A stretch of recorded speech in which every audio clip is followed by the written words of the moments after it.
Oh my God, कितना अच्छा makeup किया है आपने। किसी ने सही कहा है, गुड लुकिंग दिखने के लिए अच्छे पैसे खर्च करने पड़ते हैं। जी बिल्कुल। चलो मानवी, अब चलते हैं। अब मानवी पार्लर से निकलकर अपने दोस्तों के साथ कार में बैठती है। कुछ देर बाद रेड लाइट पर ड्राइवर गाड़ी रोकता है कि तभी मानवी के कार के पास एक बूढ़ी लाचार औरत आकर मानवी के कार के शीशे को बजाते हुए कहती है, मैम साहब कुछ रुपया दे दीजिए, सुबह से कुछ नहीं खाया है, गोद में ये बच्चा, ये भी सुबह से भूखा है, कुछ रुपया दे दीजिए मैम साहब, हम गरीब की दुआ लगेगी। अब मानवी गुस्से से अपने कार का दरवाजा खोलती है, जिससे वो भिखारन दूर जाकर गिरती है। मानवी आराम से, तुम एक इन्फ्लुएंसर हो। ओह प्लीज एक सेकेंड, इससे तो मैं निपट कर रहूंगी। अब मानवी बाहर आती है और उस भिखारन को उठाने के बजाय उसे और धक्का मारते हुए कहती है, क्या ड्रामा लगा रखा है तुमने, कब से हमारा पीछा करी हो? तुम भिखारियों के पास और कोई काम नहीं है क्या? अमीर लोग देखे नहीं कि उसके पीछे पड़ जाते हो? अरे चीनी पर जैसे मक्खियां भटकती है ना, वैसे ही तुम गरीब लोग अमीर लोगों को देखकर उनके आगे पीछे भटकने लगते हो। मानवी बदतमीजी से उस भिखारन के साथ बात कर रही होती है। तभी वहां पर मीडिया का एक बंदा ये सारी चीज दूर खड़ा कैप्चर कर लेता है और उसे सोशल मीडिया पर डाल देता है। मानवी को इस बात का बिल्कुल अंदाजा नहीं होता और वो ऐसा घटिया बर्ताव करके कार में बैठकर वहां से निकल जाती है। दूसरी तरफ ये न्यूज आग की तरह फैल जाती है और घर बैठा मानवी का पिता टीवी पर ये सारी चीज देख रहा होता है। ब्रेकिंग न्यूज, देखिए कैसे आहूजा परिवार की अमीर घराने की लड़की जो सोशल मीडिया पर इन्फ्लुएंसर बनती है, ज्ञान के बड़े बड़े चोचले करती हुई नजर आती है। आज रंगे हाथ उनकी ये असलियत एक मीडिया वाले ने अपने कैमरे में कैद की है। कावेरी, ये हमारी बेटी मानवी क्या कर रही है? मीडिया वालों ने हमारी इज्जत और हमारे संस्कार के ऊपर मुद्दा खड़ा कर दिया है। जी मैं क्या करूं, मैं तो मानवी को समझा समझा के थक चुकी हूँ। पर सच तो ये है कि हमारी बेटी मानवी को पैसे का बहुत बड़ा घमंड है और इसी घमंड की वजह से वो लोगों के साथ अच्छा बर्ताव नहीं करती है। कुछ देर बाद मानवी फोन चलाती हुई घर के अंदर घुसती है। ओह गॉड, ये कैसे हो सकता है? ये सब कब और किसने शूट कर लिया? मुझे कुछ पता नहीं चल रहा है, लोग मुझे डिफेम कर रहे हैं। अब मैं क्या करूं? अब ये सब सोच कर क्या होगा बेटा? ये सब तो तुम्हें ऐसी हरकत करने से पहले सोचना चाहिए था। सही कह रही है तुम्हारी माँ। क्या जरूरत थी उस पुअर क्लास फीमेल के साथ इस तरह की हरकत करने की? तुम्हारे इस एक वल्गर बिहेवियर ने तुम्हारे हेटर्स को मौका दिया है तुम्हें डिफेम करने का। डैड, मुझसे गलती हो गई और मुझे नहीं पता था कि इतना सब कुछ हो जाएगा। मैं क्या करूं डैड? ऐसे कुछ वक्त गुजरता है और अब मानवी ये सब देखकर सोशलाइज होना कम कर देती है। ये सब देखकर रिया और शिप्रा उससे मिलने आती है। मानवी अपने कमरे में उदास बैठी हुई होती है। क्या बात है मानवी, तुम अब कहीं भी सोशलाइज नहीं होती हो? क्या करूं सोशलाइज होकर? लोग मुझे वैसे भी अब पसंद नहीं करते। मैं कुछ भी करती हूँ, व्यूअर्स उस पर गंदा ही कमेंट करते हैं। वैसे मानवी, मेरे पास एक आइडिया है। तुमने तो देखा ही होगा ना कि अमीर लोग कैसे अपने आप को फेमस करने के लिए गरीबों की मदद करते हैं। वैसे ही मेरी बात सुनो, तो तुम भी किसी गरीब परिवार में शादी कर लो। हाँ, आइडिया बुरा नहीं है, रिया ठीक कह रही है। अगर तुम किसी गरीब परिवार में शादी करती हो तो लोग तुम्हें सिंपैथी देंगे कि तुम इतनी अमीर होने के बाद भी एक गरीब परिवार में शादी कर रही हो, उनकी फाइनेंशियली मदद करना चाहती हो, और जब सारी चीज सॉर्ट आउट हो जाए तो तुम अपने उस गरीब पति को डिवोर्स दे देना। सही कहा तुमने, अब मैं कुछ ऐसा ही करूंगी। अब मानवी ये सारी बातें अपनी फैमिली से डिस्कस करती है। पर बेटी, तुम गरीब घर में शादी करके वहाँ ठीक से रह पाओगी? तुम्हें वो फैसिलिटी वहाँ कभी नहीं मिलेगी जो यहाँ मिलती है। हाँ बेटा, शादी एक बहुत बड़ा फैसला है। ये करके तुम्हें सिंपैथी, लोगों का प्यार तो मिल जाएगा, पर तुम वहाँ एडजस्ट नहीं कर पाओगी। अगर मैंने अपने डैड और मॉम को बताया कि मैं ये शादी 6 महीने बाद ही तोड़ दूंगी तो ये लोग मेरी शादी गरीब घर में कभी नहीं करवाएंगे। नहीं नहीं, ऐसा कुछ नहीं है, मैं सब हैंडल कर लूंगी। अब मानवी के माता पिता ये बात रिश्तेदारों में फैला देते हैं और कुछ ही दिन में रिश्तेदारों के द्वारा कावेरी को एक गरीब परिवार का रिश्ता मिलता है। देखो कावेरी, तुमने कहा था रिश्ता ढूंढने के लिए, तो मैंने गरीब घर का रिश्ता ढूंढ दिया। वो गरीब परिवार है, अच्छे लोग हैं और बड़ी बहू का खुद का छोटा सा आयुर्वेदा पार्लर है। वहाँ अगर तुम्हारी बेटी मानवी जाएगी तो वहाँ उसे प्यार ही मिलेगा। शुक्रिया आशा, मैं कल ही अपने पति के साथ उस गरीब घर में रिश्ता लेकर जाऊंगी। अब कावेरी अपने पति के साथ उस गरीब परिवार में रिश्ता लेकर जाती है। अरे आप लोग आ गए, आइए बैठिए ना। अब जानवी लड़की वालों के लिए एक मेज पर चाय नाश्ता लगाती है। जी आपकी बेटी नहीं आई? जी वो किसी काम में बिजी थी इसीलिए नहीं आ पाई। बाकी हमें आपका लड़का पसंद है, हम शादी के लिए तैयार हैं। आप जल्दी ही मुहूर्त निकलवा लीजिएगा। जी बिल्कुल। अब 1 से 2 महीने के अंदर अंदर कावेरी अपनी बेटी मानवी की शादी पूरी विधि विधान के साथ करवा रही होती है। दूर खड़े मानवी के माता पिता। सुनिए जी, हमारी बेटी उस गरीब घर में रह तो लेगी ना? हाँ हाँ, क्यों नहीं रह लेगी। और वैसे भी ये फैसला उसने खुद किया है। मुझे तो लगता है कि पहली बार उसने कुछ अच्छा सोचा है। और तुम चिंता मत करो, इस परिवार में तुमने देखा नहीं सब कितने अच्छे से रहते हैं और कितने अच्छे से लोगों से बात करते हैं। ये सारी चीजें अब हमारी बेटी भी सीख पाएगी उस गरीब घर में जाकर। अब मानवी शादी करके अपने ससुराल आती है और कलश गिराकर अपने ससुराल में गृह प्रवेश करती है। ओ माय गॉड, कितना गरीब ससुराल है मेरा। कैसे रहते हैं ये लोग यहाँ? ऊपर से इतनी छोटी सी जगह पर किस बेवकूफ ने यहाँ ये पार्लर खोल रखा है। खैर मुझे क्या, मुझे तो एक दिन यहाँ से जाना ही है। अरे भाभी कहाँ खो गई? चलिए अपने कमरे में चलकर आराम कर लीजिए। हाँ ठीक है। अब मानवी अपने पति के साथ अपने कमरे में आती है और आराम करती है। अगले दिन सुबह सुषमा एक सुंदर सी साड़ी लेकर अपनी बहू के कमरे में जाती है। बहू ये लो, ये सुंदर सी साड़ी पहन लो। यही अच्छा मौका है इनके हाथों से ये साड़ी लेते हुए मैं वीडियो बनाकर सोशल मीडिया पर डाल देती हूँ। व्यूअर्स को लगेगा कि मैं अपने गरीब ससुराल वालों के साथ कितने प्यार से रहती हूँ। थैंक यू मम्मी जी। अच्छा मम्मी जी, मैं क्या कह रही थी कि मैं एक वीडियो बनाना चाहती हूँ आपके साथ। ठीक है बहू, पर मुझे कुछ पता नहीं है इस बारे में। कुछ नहीं मम्मी जी, बस आपको मेरी तारीफ करनी है वीडियो में। अब मानवी कैमरा ऑन करती है। मम्मी जी, आप ये सुंदर साड़ी किसके लिए लेकर आए हो? ये तो मैं अपनी प्यारी अमीर बहू के लिए लेकर आई हूँ। इस साड़ी को पहनकर मेरी बहू आज अपने गरीब ससुराल में पहली रसोई की रस्म करेगी। देख रहे हैं आप लोग, मेरे गरीब ससुराल वाले मुझे कितना प्यार करते हैं। चलिए मैं आपसे मिलती हूँ बाद में, अभी मुझे मेरी पहली रसोई का खाना बनाना है। अब वीडियो बंद करते ही मानवी अपनी सास को धक्का देती हुई। बस दूर हटिए मम्मी जी, आपके शरीर से कितनी गंदी बदबू आ रही है। और ये साड़ी भी यहाँ से ले जाइए। मैं इस साड़ी को हरगिज़ मैं आपकी ये चीप सस्ती साड़ी पहनूंगी।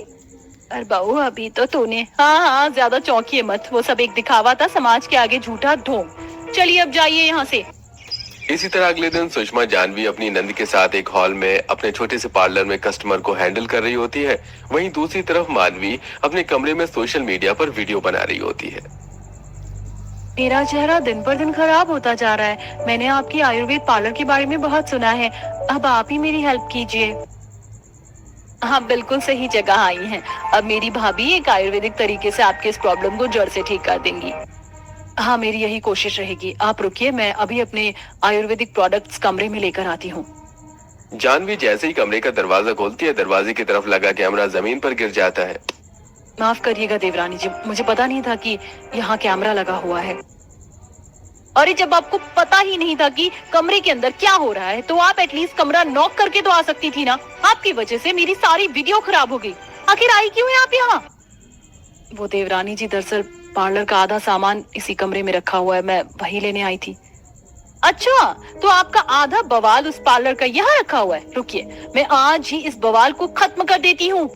अब मानवी गुस्से से अपनी जेठानी का सारा पार्लर का सामान उठाकर कमरे से बाहर फेंक देती है, जिससे कांच की सभी शीशी टूट जाती हैं। कुछ चंदन के लेप होते हैं, कुछ जड़ी बूटियों के तेल होते हैं, जो सब जमीन पर बिखर जाते हैं। ये सब देखकर कस्टमर, हे भगवान, कैसी बदतमीज औरत है, कैसे सारा सामान फेंक रही है। आप लोग इसको कुछ कहते नहीं है? माफ करिएगा, आप कल आ सकती हैं क्या? हाँ हम जा रहे हैं। कस्टमर के जाने के बाद सभी लोग वहां इकट्ठे होते हैं। अरे बहू, ये तूने क्या कर दिया? बहू का सारा आयुर्वेदिक पार्लर का सामान खराब कर दिया। सॉरी मम्मी जी, पर मुझे पसंद नहीं मेरे कमरे में कोई बार बार आकर मुझे डिस्टर्ब करे। शांत हो जाइए छोटी भाभी, वो कमरा आपका होने से पहले बड़ी भाभी का था। आपको किसी चीज की दिक्कत ना हो, इसलिए बड़ी भाभी ने अपना कमरा आपको दे दिया। हाँ मानवी, चंचल ठीक कह रही है। और तुमने जो आयुर्वेदिक सामान खराब किए हैं, तुम जानती भी हो भाभी उन्हें कितनी मेहनत से बनाती हैं। रहने दीजिए, कोई बात नहीं, मैं इन चीजों को फिर बना लूंगी। अब इसी तरह रात को सबको खाना खिलाने के बाद जानवी अपने पति और बच्चे के साथ हॉल में सो रही होती है। अम्मी मम्मी आपको क्या हुआ? हाँ जानवी, तुम उदास लग रही हो, कोई बात हुई है क्या मेरे पीठ पीछे? हाँ, वो देवरानी जी को मेरा पार्लर चलाना पसंद नहीं है। जगह कम पड़ जाती है और फिर छोटा सा तो कमरा ही है हम लोगों का। हाँ मैं समझ सकता हूँ, पर अभी तो मैं कुछ नहीं कर सकता, पैसों की अभी दिक्कत चल रही है। इसी तरह अगले दिन सुबह जानवी की बेटी खुशी मानवी के कमरे में जाकर उसके महंगे महंगे प्रोडक्ट्स शीशे के पास बैठकर मुंह पर लगा रही होती है। ये लगा ली मैंने क्रीम और ये बिंदी और ये काजल, अब मैं लिपस्टिक लगाऊंगी। खुशी जैसे ही लिपस्टिक लगाती है उसके हाथ से वो लिपस्टिक टूट जाती है। तभी पीछे से मानवी आकर ये सब देख लेती है और खींचकर खुशी के गाल पर एक चांटा लगाती है और कान को मरोड़ती हुई उसे कमरे से बाहर लाती है। बाहर जानवी अपने पार्लर में कस्टमर के बालों में एलोवेरा मास्क लगा रही होती है। तभी जेठानी जी, आपको अपना ये 2 कौड़ी का पार्लर संभालने के सिवा और कुछ नहीं आता है क्या? अरे बाप रे जानवी जी, आपकी देवरानी आपसे कैसे बात करती है? इसे बात करने की जरा भी तमीज नहीं है क्या? हाँ, देखना जरा कैसे छोटे बच्चे के कान को मरोड़ रही है। अरे देवरानी जी, मेरी बेटी का कान छोड़िए, वो रो रही है। आखिर ऐसा क्या किया है मेरी बेटी ने? मम्मी मम्मी छोटी चाची ने थप्पड़ मारा, आगे मेरे से उठ के एक लिपस्टिक टूट गई। देवरानी जी, एक लिपस्टिक के पीछे आपने मेरी बेटी पर हाथ उठा दिया। अरे आपको जरा भी शर्म नहीं आई? रहने दीजिए बड़ी भाभी, अगर शर्म आती तो छोटी भाभी ऐसा कभी करती ही नहीं। इसी तरह अगले दिन सुबह सुषमा अपनी बड़ी बहू को एलोवेरा, संतरे के छिलके, नीम, अरंडी, जाफर, कॉफी के पत्ते जैसे आयुर्वेदिक सामान लाकर देती है। ये ले बहू, तेरे पार्लर का आयुर्वेदिक सामान मैं ले आई हूँ। अब तू इसे पीस कर कूट कर रख ले। चलिए भाभी, मैं आपकी मदद कर देती हूँ। अब जानवी नीम को पीसकर, जाफर को घिसकर और फिर एलोवेरा को छोटे छोटे टुकड़ों में काटकर उसका जेल एक डिब्बे में भरकर अपनी नंद के साथ अलमारी में रख रही होती है। वहीं दूसरी तरफ मानवी अपने पति से, सुनो, मुझे कुछ पैसे चाहिए। मेरा मेकअप का सामान खत्म हो गया है और मुझे पर डे एक वीडियो शूट करके सोशल मीडिया पर डालनी होती है। पर मेरे पास पैसे नहीं है। तुम बड़ी भाभी से अपना मेकअप क्यों नहीं करवा लेती हो? वो नेचुरल तरीके से तुम्हें तैयार कर देंगी। इस बार तो बोल दिया, पर दोबारा कभी मत बोलना। मैं तुम्हारी भाभी के उस 2 कौड़ी के पार्लर में जाकर तैयार नहीं हो सकती। मैं महंगे महंगे प्रोडक्ट अपने मुंह पर लगाती हूँ। पैसे दो मुझे। अब अशोक अपनी जेब झाड़ कर सारे पैसे अपनी पत्नी को दे देता है और मानवी उन पैसों को लेकर एक बड़े से पार्लर में जाती है, जहां मानवी अपने बालों को स्ट्रेट करवाती है, फेस पर महंगे महंगे प्रोडक्ट लगवाती है, साथ ही बहुत सारी कॉस्मेटिक सामान खरीद कर घर लेकर आती है। ये सारा सामान देखकर जानवी, अरे देवरानी जी, इतने महंगे कॉस्मेटिक प्रोडक्ट आप क्यों लेकर आई हो? ये हमारी स्किन के लिए बिल्कुल ठीक नहीं होते हैं। अपना मुंह बंद करो। तुम जैसी गरीब को क्या पता कि महंगे प्रोडक्ट्स कैसे इस्तेमाल किए जाते हैं। अब जिस बात का डर होता है वही होता है। शाम तक मानवी के चेहरे पर लाल लाल दाने निकलने लगते हैं और जब वो अपने सोशल मीडिया पर लाइव आती है तो सभी लोग उसे उल्टे सीधे कमेंट करने लगते हैं। अरे ये क्या हो गया? मेरे फेस पर इतने सारे दाने कैसे निकल गए? मैंने तो इतने महंगे प्रोडक्ट्स अपने फेस पर लगाए थे। मुझे अभी ये लाइव वीडियो स्किप करनी होगी। सब मुझ पर हंस रहे हैं। अगले दिन सुबह लाल लाल दानों के साथ साथ जब मानवी अपने बालों को झाड़ती है तो उसके बाल भी जमीन पर टूट टूट कर गिर रहे होते हैं। मानवी फिर परेशान होती है। ओ गॉड, ये क्या हो रहा है? इतने सारे बाल एक बार में कैसे टूट सकते हैं? ऐसे तो मैं जल्दी ही गंजी हो जाऊंगी। मुझे अपने पति से और पैसे लेने होंगे। अब मानवी फिर अपने गरीब पति से और पैसों की मांग करती है। मानवी, मैं इतने पैसे और नहीं लाकर दे सकता तुम्हें। बहू, इतने पैसे हम लोग कहाँ से लेकर आएंगे? और तू अपनी समस्या का समाधान अपनी जेठानी से क्यों नहीं निकलवाती? गांव की सभी लड़कियां, औरतें तेरी जेठानी के पास ही आती है अपनी समस्याओं को लेकर। अपना मुंह बंद कीजिए मम्मी जी और मुझे पैसे दीजिए, नहीं तो मैं ये घर छोड़कर चली जाऊंगी। अब बहू की धमकी सुनकर सुषमा अपनी अलमारी से पैसे निकालकर अपनी बहू को देती है। मानवी फिर उन पैसों को ले जाकर कॉस्मेटिक शॉप से सामान खरीद कर घर लेकर आती है। मानवी जब घर आती है तो देखती है कुछ लड़कियां पार्लर में खड़ी होकर उसकी जेठानी से कह रही हैं, जानवी जी, मेरे तो बाल पूरी तरीके से खराब हो चुके थे, पर जिस तरह से आपने अरंडी के तेल की मसाज, एलोवेरा का मास्क मेरे बालों पर लगाया, तब से मेरे बाल नेचुरली बहुत अच्छे और लंबे हो गए हैं। शुक्रिया। मेरी तो पूरी कोशिश रहती है कि मैं आप लोगों को सहमति दे सकूं। जी बिल्कुल, आप देती भी हैं। सच कहूँ तो मेरा फेस भी बहुत ज्यादा खराब हो गया था, पर जब आपने मेरे फेस पर आयुर्वेदिक तरीके से face massage, face scrub, face mask लगाए, उस हल्दी चंदन से मेरा फेस बहुत क्लीन और क्लियर हो गया। अरे ये तो होना ही था। मेरी भाभी आयुर्वेदिक प्रोडक्ट अपने हाथ से जो तैयार करती हैं। दूर खड़ी मानवी, वैसे इसके बाल तो सच में बहुत अच्छे लग रहे हैं। ऐसे अच्छे बाल तो मेरे महंगे महंगे प्रोडक्ट लगाने पर भी नहीं होते। और दूसरी कस्टमर का चेहरा भी बहुत क्लीन एंड क्लियर लग रहा है। खैर मुझे क्या, मैंने तो अपने महंगे महंगे प्रोडक्ट्स मंगा लिए हैं।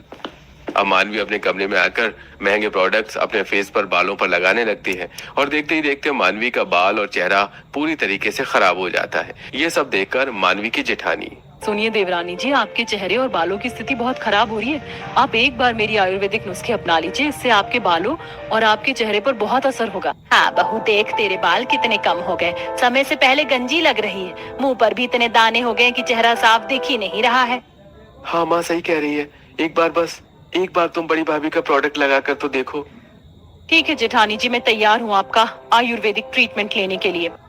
अब जानवी अपनी देवरानी को पार्लर में बिठाती है और उसके फेस को दूध से साफ करती है, फिर कॉफी के सूखे पत्तों में नारियल तेल डालकर एक स्क्रब करती है और फिर मुंह पर हल्दी और चंदन का लेप लगाती है।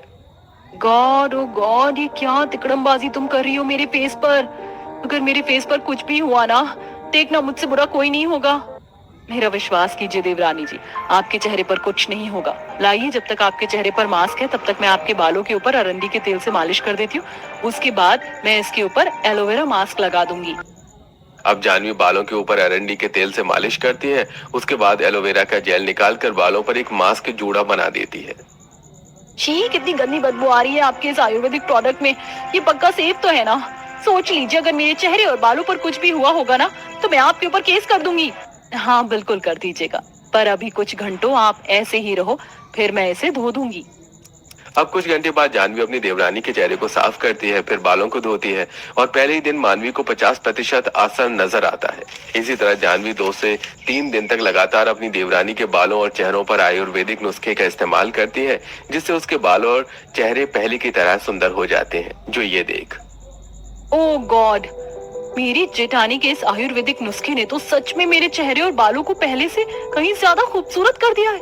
मेरे ससुराल वाले मेरा कितना ख्याल रख रहे हैं।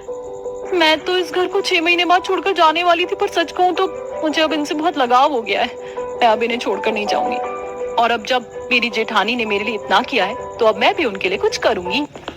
अब मानवी अपने घर वालों के पास आकर, देखिए मम्मी जी, देखिए जेठानी जी, मेरे बाल और मेरा चेहरा कितना अच्छा हो गया है। इतने अच्छे बाल और इतना अच्छा चेहरा तो मेरे महंगे महंगे प्रोडक्ट से भी नहीं होते थे। बहू, मैं तो तुझे शुरू से ही समझाती थी। हाँ माँ जी, आप ठीक कह रही, मैंने बहुत बड़ी गलती की महंगे महंगे प्रोडक्ट्स पर अपने पैसे खर्च करके। वैसे जेठानी जी, थैंक यू सो मच। अरे कोई बात नहीं, इसमें थैंक यू बोलने की क्या बात है। बिल्कुल है जेठानी जी, आपने मेरे लिए इतना किया है तो मुझे थैंक यू बोलना तो बनता है, पर ऐसे नहीं। मैं आपके लिए एक और चीज करूंगी। आज से आप